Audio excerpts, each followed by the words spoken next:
Hola, ¿qué tal? Estamos en España. Ça y est, on est le 1er janvier et on est arrivé en Espagne. On a regardé, on est arrivé au Portugal le 15 novembre, donc ça fait un mois et demi qu'on était au Portugal. Un peu un mélange de sentiments. C'était à la fois cool de passer un mois et demi au Portugal, donc voilà, un peu triste de quitter le Portugal, mais content de rejoindre l'Espagne et surtout de visiter l'Andalousie. La capitale de l'Andalousie, Séville. Donc on a visité Séville, toutes ses alentours, enfin une partie de ses alentours. On a visité aussi les villages blancs, c'était une destination qui n'était pas connue de nous et c'était pas prévu. Donc du coup c'était une très belle surprise. On va passer plusieurs semaines encore en Andalousie, donc on n'aura pas tout fait là juste dans cette vidéo parce que l'Andalousie c'est la plus grande région de l'Espagne, donc ça va ponctuer nos vidéos pendant encore plusieurs semaines. On vous laisse regarder cette vidéo, j'espère qu'elle vous plaira, surtout n'hésitez pas à vous abonner si ce n'est pas encore fait, à mettre un petit pouce bleu et éventuellement un commentaire, ça fait toujours plaisir. Et nous on vous dit à très bientôt pour de nouvelles aventures.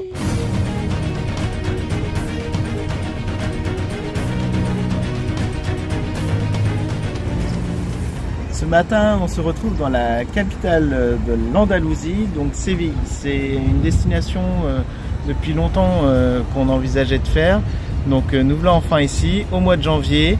On a un super bon temps, donc on va en profiter pour visiter cette ville. Et une fois n'est pas coutume, on vous emmène avec nous. C'est parti!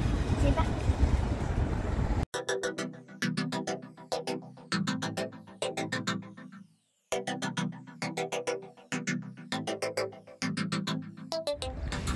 C'était pas évident de trouver un spot sur Séville, hein. Les grosses villes c'est jamais évident, mais on a trouvé un parking avec des bonnes notes sur l'application, donc on s'est quand même lancé sur ce parking. À vrai dire on a bien dormi. Bon, juste la petite anecdote, hier soir des jeunes sont passés juste à côté du camping-car parce qu'il y a un parc derrière, donc jusque là pas de problème. Quand ils sont revenus ils parlaient un petit peu fort. Donc ça nous a un petit peu dérangé, donc on a juste ouvert la fenêtre et on s'est rendu compte qu'il y avait deux jeunes filles derrière le camping-car. Je suis sorti et en fait on s'est rendu compte qu'elles faisaient rien de spécial, quoique elles faisaient juste leurs besoins du coup derrière le camping-car. Bon après le principal c'est que ça n'était pas malveillant. Donc ça c'est le principal. C'est un bon endroit pour l'instant, on devrait rester quelques jours. Hormis les jeunes qui viennent parce que c'est encore les vacances ici, donc qui viennent dans le parc derrière passer la soirée, après 23h, généralement 23h minuit, c'est fini, il n'y a plus personne, hein, c'était très calme jusqu'à ce matin. Donc voilà, on y va.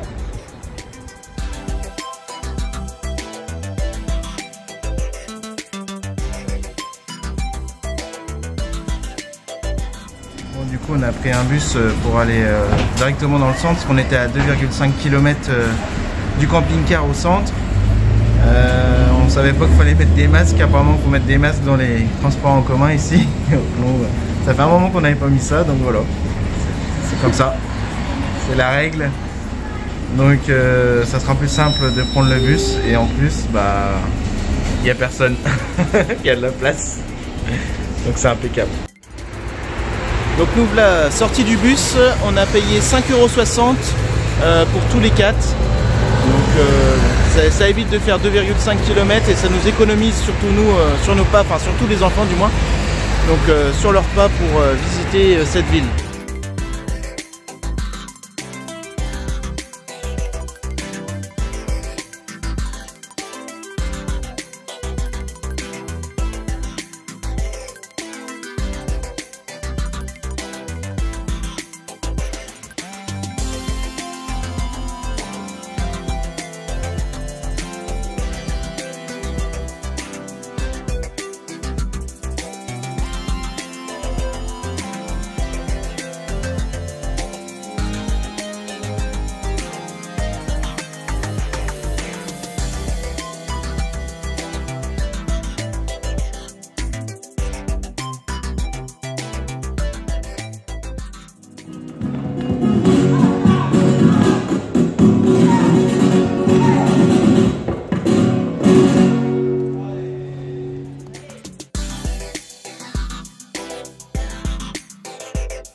Donc là, pour vous situer un petit peu, on est sur la place d'Espagne à Séville.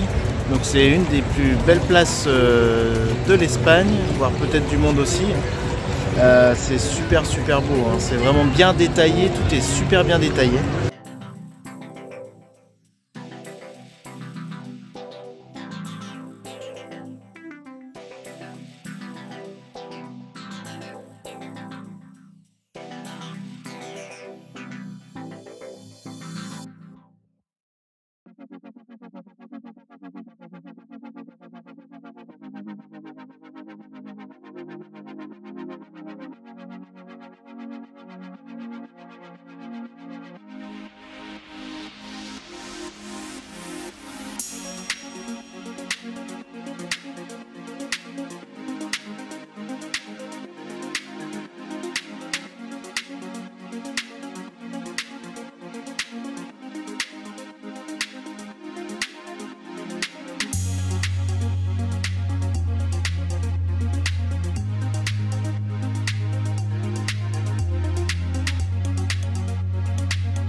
Donc pour la suite de notre visite, on se rend au musée des arts et des coutumes populaires. Donc apparemment c'est gratuit pour les Européens, donc on va aller profiter de cette petite visite gratuite dans ce merveilleux bâtiment.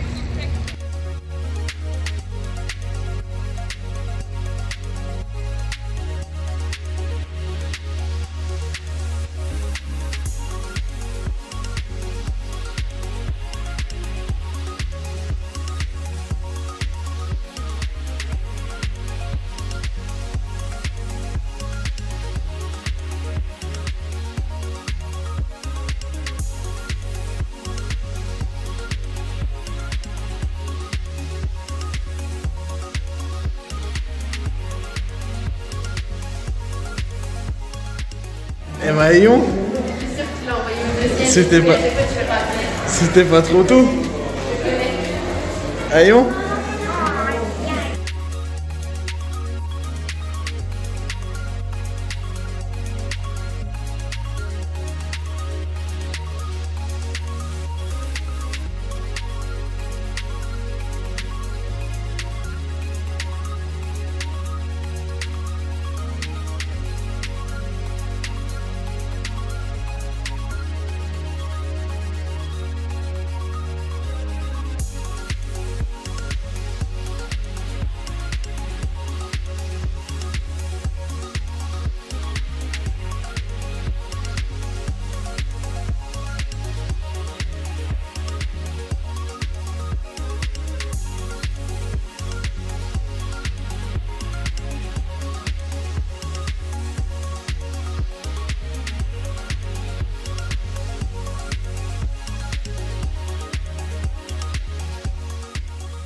À Séville, ce qui est vraiment sympa à voir, c'est l'architecture.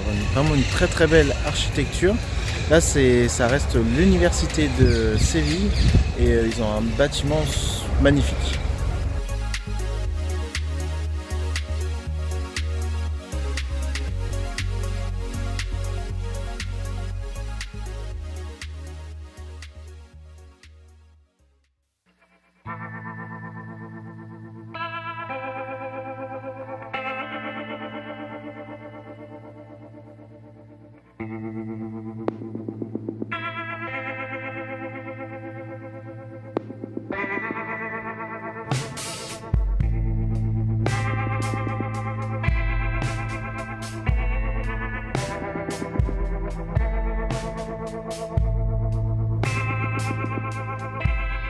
Voici la cathédrale de Séville. Alors d'après notre guide touristique Aurore, ça serait la plus grande cathédrale gothique qui existe. C'est ça hein? Ouais, je crois, ouais. À vérifier, mais en tout cas, elle est grande. Elle s'étale bien en tout cas.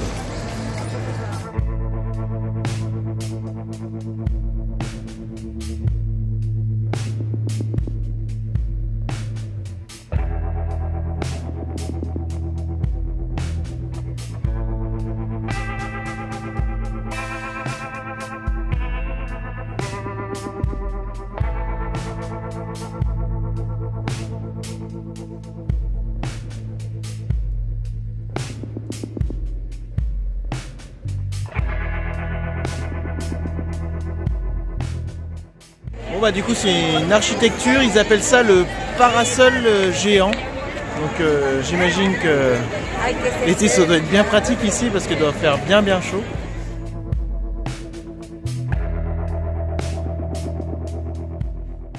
Donc à savoir que c'est une structure tout en bois. Donc en fait on n'a pas l'impression comme ça parce qu'elle est bien peinte. Et c'est tout en bois. C'est super haut, super grand.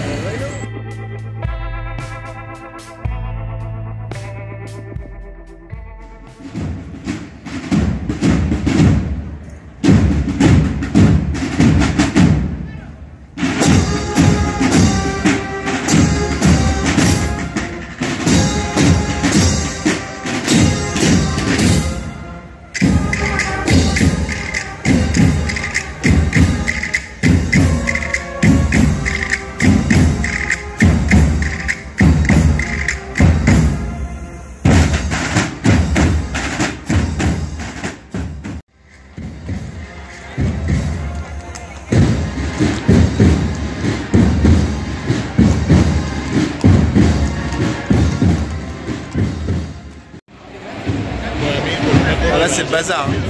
Il y a énormément de monde. C'est rempli de monde. Je sais pas si on va se frayer un chemin.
Bah là on va couper court à notre visite de Séville parce que c'est rempli de monde, les rues sont bloquées, surtout certains axes parce qu'il y a des fanfares, il y a des défilés, ça pendant plusieurs jours.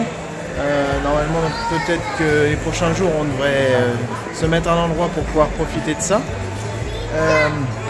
Mais en tout cas il va falloir qu'on trouve une issue parce que c'est vraiment rempli de chez rempli. Donc on va essayer de rentrer. On va essayer de rentrer parmi tout ça.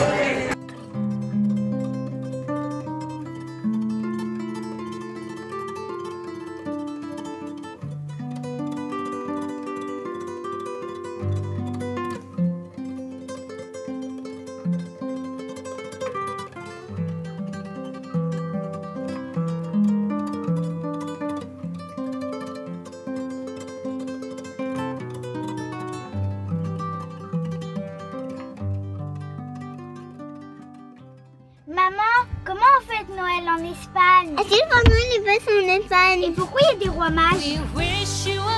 En Espagne, on fête Noël car c'est une fête catholique importante, tout comme en France. Nous avons eu la chance de participer à une partie des festivités avec les Espagnols. Traditionnellement, en Espagne, ce n'est pas le Père Noël qui apporte les cadeaux, mais les rois mages, dans la nuit du 5 au 6 janvier.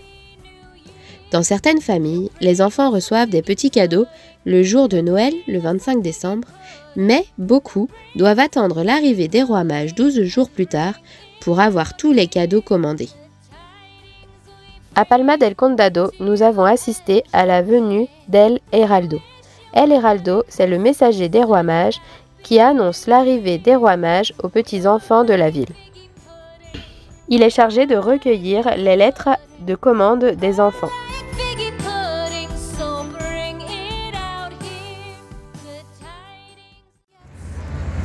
Donc voilà, c'est parti. Ce soir, c'est Cabalcata.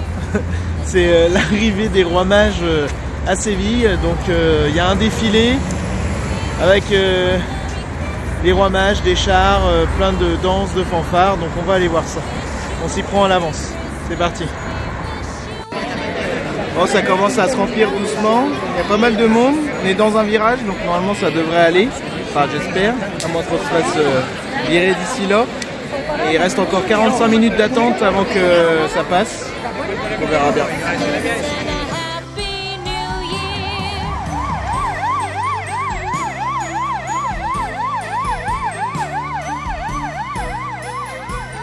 Le 5 janvier, il y a la Cabalcata de los Reyes.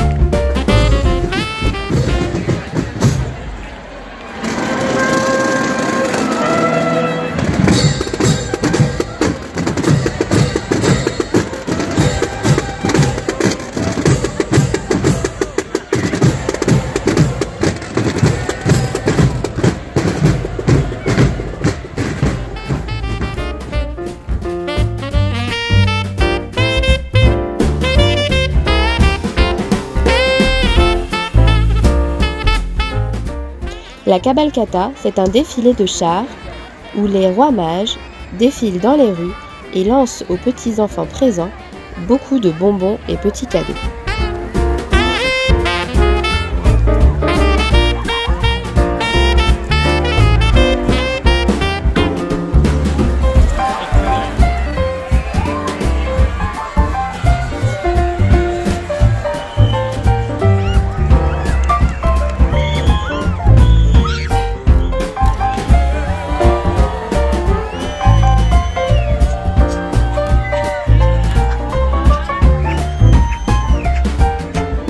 C'est pas facile de filmer en même temps et de recevoir des bonbons parce qu'on en reçoit plein la tête, donc c'est pas évident.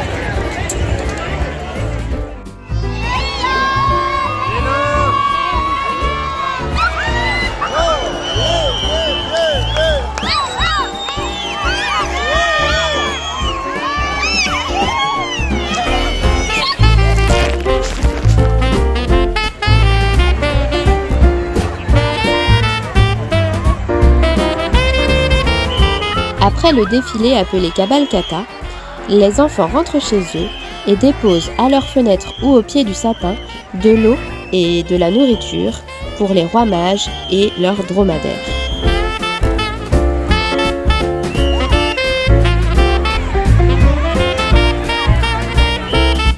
C'est très compliqué de filmer, on prend plein de bonbons donc c'est pas évident.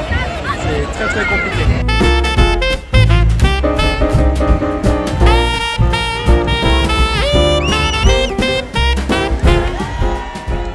Au réveil, le 6 janvier, les enfants découvrent ce que les rois mages ont apporté.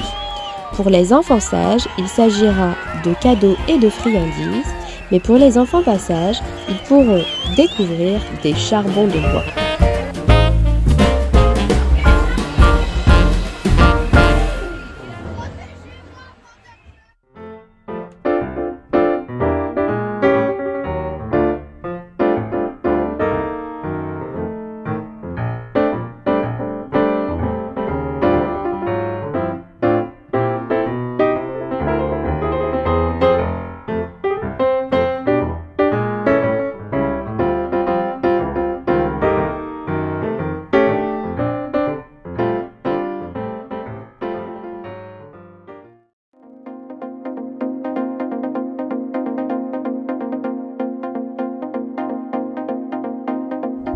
Et on se retrouve ce matin dans les villages blancs. Donc c'est la route des villages blancs en Andalousie. Et nous sommes actuellement à Sahara de la Sierra. Donc c'était pas du tout prévu, mais on avait vu des spots super sympas sur l'application.